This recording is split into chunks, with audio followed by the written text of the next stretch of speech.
When the world thinks of Indian wealth, they picture crowded bazaars or software conglomerates. This is a fatal underestimation.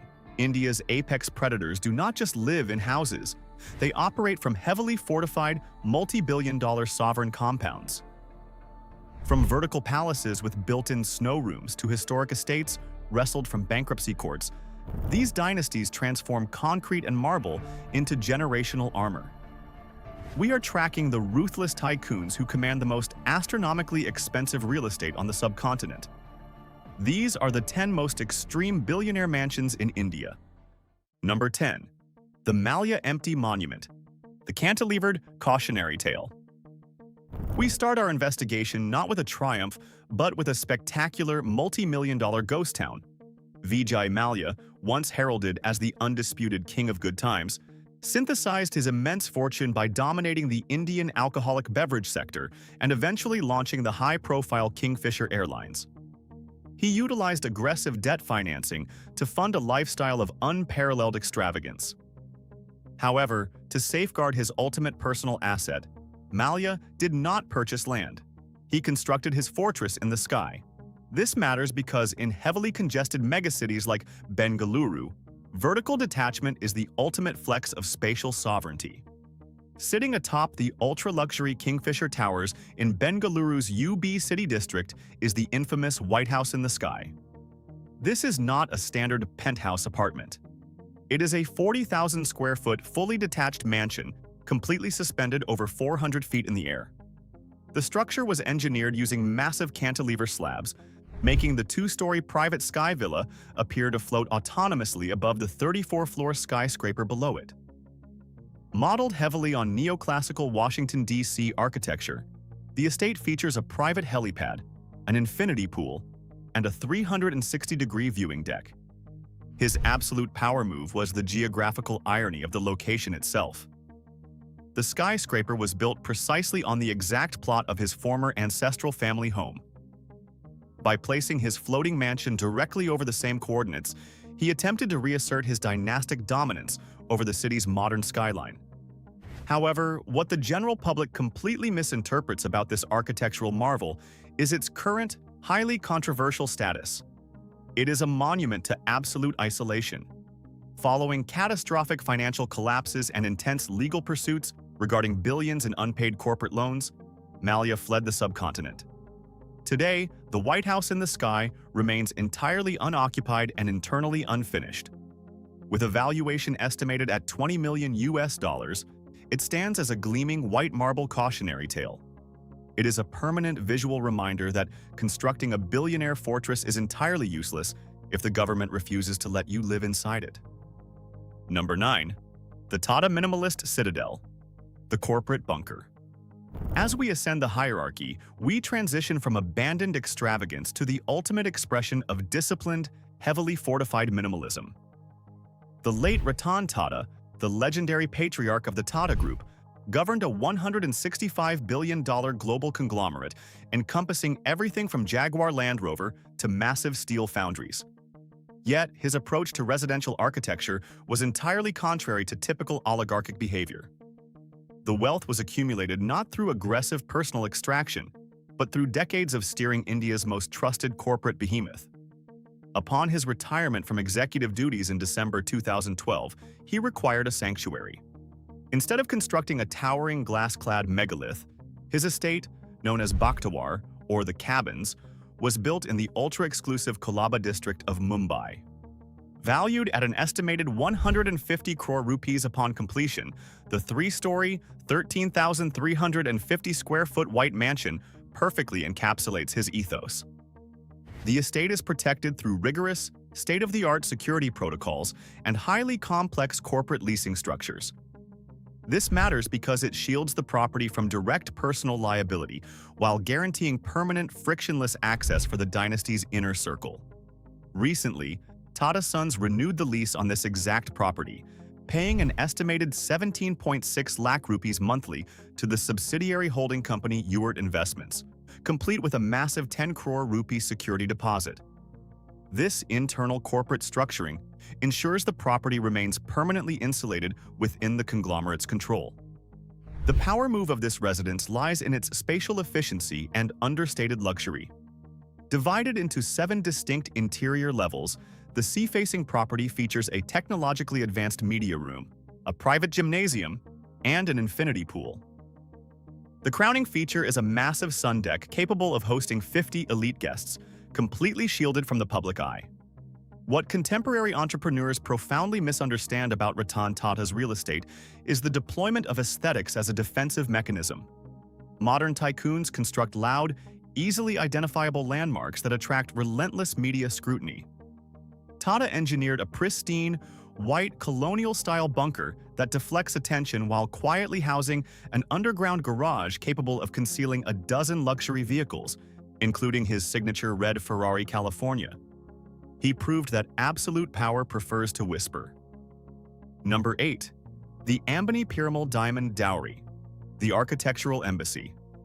At number 8, we examine the physical manifestation of an elite corporate merger. When Mukesh Ambani, heiress to the Reliance Industries empire, married Anand-Piramal, heir to the Piramal Group's pharmaceutical and real estate fortune, the union required an architectural statement commensurate with their combined economic weight. Their wealth stems from the absolute peak of the Indian industrial hierarchy, a synthesis of global telecommunications, petrochemicals, and deep-rooted financial services. To house this new dynasty, Anand's parents acquired a property located in Mumbai's ultra-premium Worli neighborhood. They didn't just buy a house. They secured an exclusive 50,000-square-foot estate directly facing the Arabian Sea. They protected this investment by aggressively restructuring the historical asset. The property, originally owned by the multinational conglomerate Hindustan Unilever, was purchased at a highly competitive auction for roughly $61.2 million. The Piramal family then initiated a massive, multi-year renovation protocol. Today, the estate, famously named Gulita, commands an estimated valuation exceeding $100 million. The ultimate power move was the hiring of Eckersley O'Callaghan, a premier London-based engineering firm. They executed a jaw-dropping, diamond-themed glass facade utilizing advanced three-dimensional modeling software. The structure encompasses 5 above-ground levels and 3 subterranean basements specifically designed to securely house a fleet of exotic vehicles, including a color-changing Rolls-Royce Cullinan. The interior features a bespoke diamond room, multiple dining halls, and an open-air swimming pool that rivals private island resorts. What casual observers completely misunderstand about Gulita is the concept of a wedding gift. The public views this as a lavish present for a newlywed couple. Financial strategists view this estate as a heavily fortified embassy. It serves as the physical intersection where the Ambani and Piramal boardrooms overlap. It is a 50,000-square-foot diplomatic zone designed specifically to host the most sensitive, high-leverage conversations shaping the future of the Indian economy. Number 7. The Jindal Coastal Transformation, the Territorial Takeover.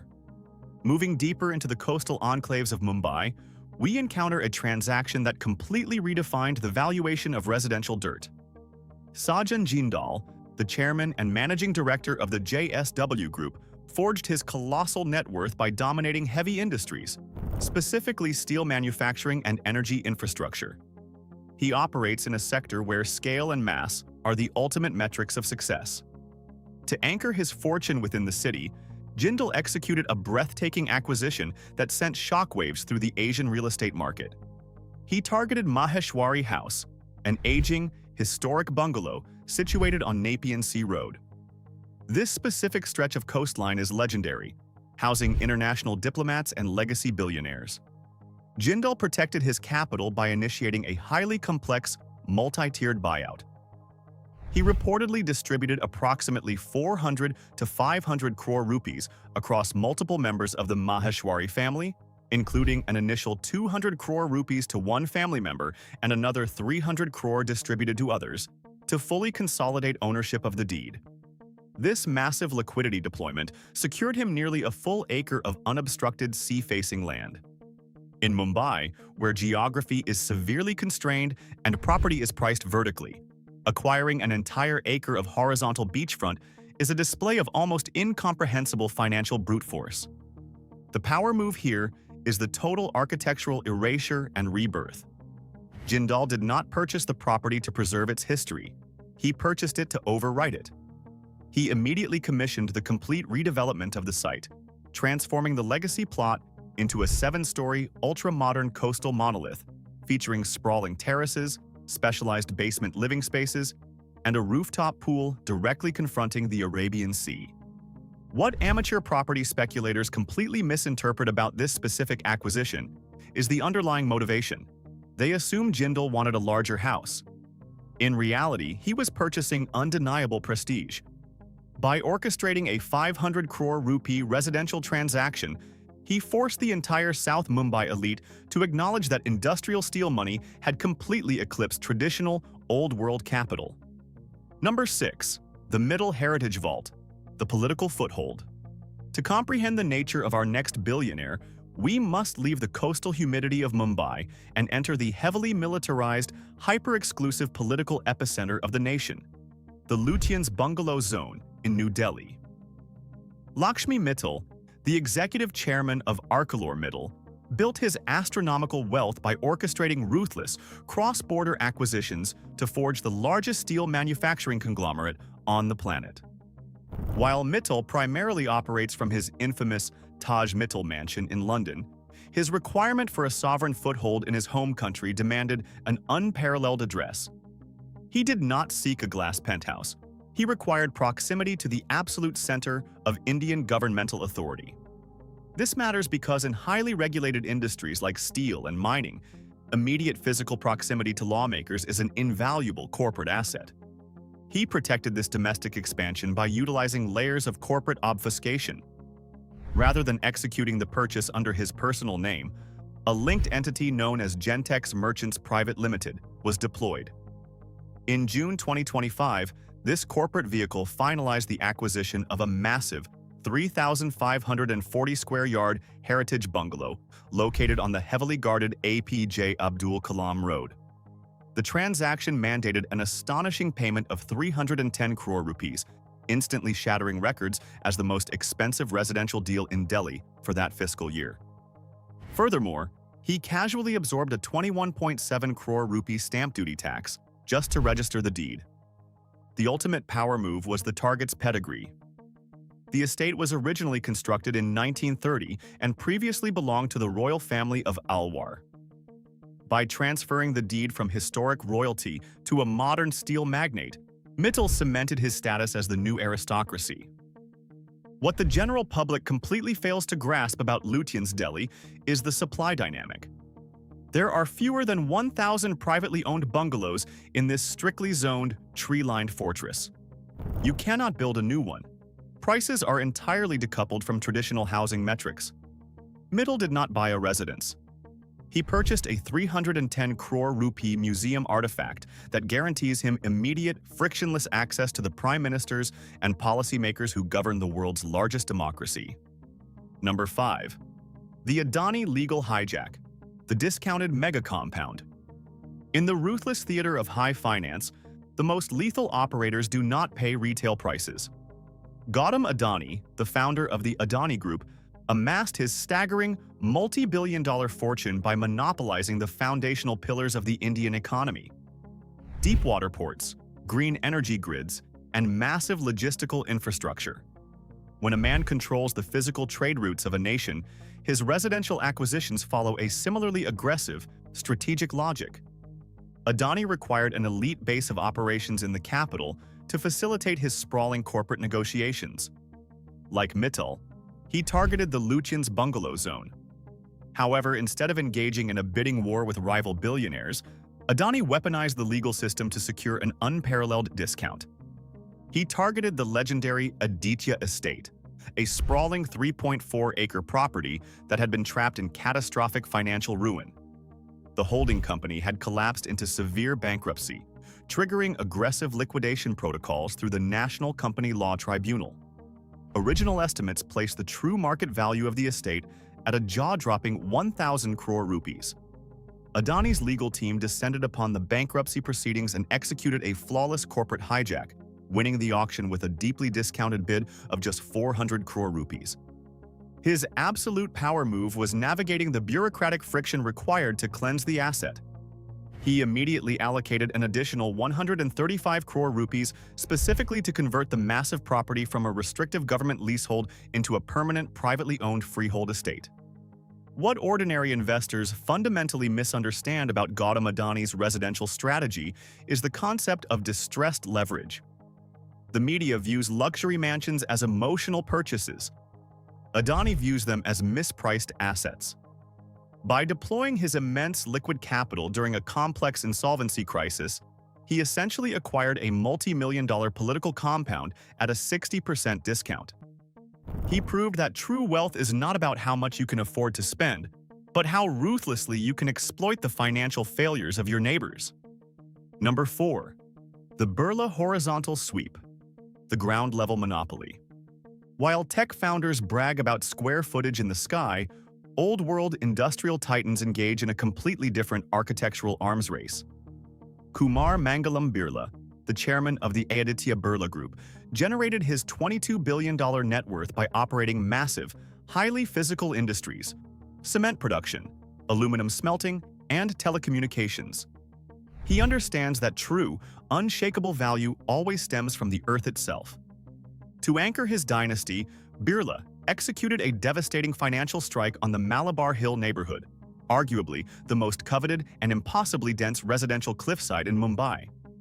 He targeted Jatiya House, a legendary property built in the 1920s that boasted a staggering 30,000 square feet of built-up area. Birla protected his legacy by engaging in a brutal, highly secretive private auction. He outmaneuvered 5 rival billionaire bidders, ultimately securing the deed for 425 crore rupees. He did not simply write a check. He effectively reset the absolute benchmark for luxury residential real estate across the entire continent. The ultimate power move of this acquisition is the sheer layout of the estate. While his billionaire peers are forced to construct narrow, vertical skyscrapers to escape the claustrophobia of Mumbai, Birla acquired an acre of lush, horizontal greenery. The mansion features 20 oversized bedrooms, massive private auditoriums, open central courtyards, and ceilings adorned with imported Burmese teakwood. What the general public profoundly misinterprets about Jatiya House is the architectural statement it projects. The modern trend in Mumbai is to build higher, chasing the clouds to secure a sea view. Birla's horizontal sweep is the ultimate flex. In a metropolis where every single inch of ground is ferociously contested, sprawling outward instead of upward is a demonstration of pure, concentrated supremacy. He does not need a 30-story elevator to feel powerful. He owns the rarest commodity on the peninsula, an unbroken acre of silent, tree-lined serenity right in the middle of chaos. Number 3. The Poonawalla Diplomatic Palace, the sovereign acquisition. As we breach the top 3, we move beyond simple real estate transactions and enter the realm of international diplomacy. Cyrus Poonawalla, the chairman of the Serum Institute of India, became one of the wealthiest men on the planet by manufacturing vaccines. His fortune is built on global biological security, mass production, and absolute precision. When a man possesses a net worth capable of altering global health outcomes, a standard luxury penthouse is insufficient. Poonawalla required a structure with historical weight. He focused his immense capital on the Breachcandy district of Mumbai, targeting a property known as Lincoln House. This was no ordinary bungalow. Originally constructed in 1933 by a British architect, it served as the royal palace for the Maharaja of Wankaner. Following India's independence, the Maharaja leased the 50,000-square-foot Indo-Saracenic masterpiece to the United States government, where it functioned as the heavily fortified U.S. consulate for decades. Poonawalla protected his capital by absorbing this monumental piece of history, agreeing to purchase the estate directly from the Americans for approximately 750 crore rupees. His absolute power move was his sheer patience in the face of sovereign bureaucracy. Because the property involves international governments, the Indian Ministry of Defense, and strict Grade 3 heritage classifications, the transfer of ownership has been trapped in a labyrinth of complex legal disputes for nearly a decade. Yet, Poonawalla remains entirely unbothered, treating the estate as a generational legacy asset rather than a quick flip. What amateur analysts completely misunderstand about the Lincoln House deal is the psychological magnitude of the transaction. Poonawalla did not just buy a house, he bought a former American diplomatic fortress. The sheer scale of the property, characterized by massive columns, sweeping verandas, and ceremonial halls, projects a level of authority that no modern glass tower could ever replicate. He literally purchased a palace that previously housed the intelligence and diplomatic operations of a global superpower. Number 2. The Damani Stealth Accumulator. The retailer's 1,000 crore rupees disguise. Our runner-up proves that the most terrifyingly aggressive financial operators often wear the simplest disguises. Radhakishan Damani is the founder of D-Mart, a rapidly expanding chain of hyper-efficient retail supermarkets. While he dresses exclusively in plain white shirts and avoids the media entirely, his fortune, synthesized through ruthless retail margins and legendary stock market investments, makes him one of the most formidable billionaires in Asia. To securely park his massive retail profits, Damani executed a real estate blitzkrieg that left the Indian property market entirely stunned. He focused his sights on the elite enclave of Narayan Dab Holkar Road in Malabar Hill. He targeted an aging two-story Art Deco mansion known as Madhu Kunj, encompassing over 60,000 square feet of built-up space across 1.5 acres. He protected his capital through flawless, calculating market timing. During the height of the 2021 global pandemic, while other corporations hoarded cash in sheer panic, Damani struck. He finalized the purchase for an apocalyptic 1,001 crore rupees. He casually paid 30 crore rupees strictly in stamp duty to legally register the transaction.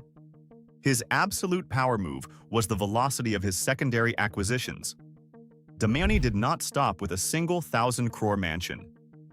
To ensure his capital was totally insulated, his family simultaneously executed the largest bulk residential deal in Indian history, spending 1,238 crore rupees to purchase 28 ultra-luxury apartments in the prestigious 360 West Tower in a single, massive sweep. What the financial press consistently misinterprets about Damani is his core strategy. They assume retail is a low-margin, boring industry. Damani uses the relentless, daily cash flow of millions of middle-class Indians buying groceries to quietly assemble the most dominant, debt-free real estate portfolio on the subcontinent. He is not a shopkeeper. He is an apex land baron disguised as a supermarket CEO, silently buying up the most expensive dirt in the country while everyone else is distracted by flashy tech valuations. Number 1. The Ambani 27-story micro-city, the ultimate vertical fortress. We finally arrive at the absolute zenith of global wealth. It is not merely the most expensive residence in India. It is arguably the most recognizable private structure on the face of the earth. Mukesh Ambani, the chairman of Reliance Industries, commands an empire that dictates the telecommunications, retail, and energy sectors of over 1 billion people. To house a dynasty of this magnitude, standard architecture was discarded. Ambani constructed Antilia, a soaring, asymmetrical monolith towering 173 meters over the exclusive Altamount Road in Mumbai. The initial capital requirement for this project was staggering, with construction costs officially estimated near $2 billion. Today, the property valuation hovers comfortably around $4.6 billion. Ambani protects this micro-city through extreme, almost unbelievable structural engineering. The building is designed to effortlessly absorb the kinetic shock waves of a magnitude 8.0 earthquake. While it technically boasts 27 floors, the astronomically high ceilings mean the physical height is equivalent to a 60-story commercial skyscraper. The power move of Antilia lies in its complete, absolute self-sufficiency. It boasts 400,000 square feet of living space, managed round the clock by a dedicated staff of 600 highly trained personnel. The fortress is equipped with 3 separate helipads, an underground garage capable of securing 168 vehicles, a 50-seat private movie theater, massive hanging terrace gardens, and a dedicated snow room that artificially generates actual snowflakes to combat the sweltering Mumbai heat. What global critics entirely fail to grasp about Antilia is its true function. Western media frequently attacks the structure for its immense scale amidst a city of severe economic contrast. This completely misses the point. Antilia was never meant to be a subtle home. It is a highly visible, permanent declaration of absolute economic sovereignty. Ambani built a structure that alters the physical skyline of the city, ensuring that no matter where you stand in the financial capital of India, you are forced to look up and acknowledge exactly who controls the economy. From cantilevered mansions in the clouds to guarded heritage palaces in Delhi, these estates prove one undeniable truth. At the highest levels of Indian wealth, you do not simply purchase a home. You construct a fortified monument to corporate immortality. These billionaires utilize billions of rupees to ensure their dynasties remain permanently untouchable. Which of these staggering architectural fortresses shocked you the most? The retail king's stealth acquisition or the 27-story micro-city? Let us know below. To uncover the invisible capital shaping our world, like and subscribe to Global Status.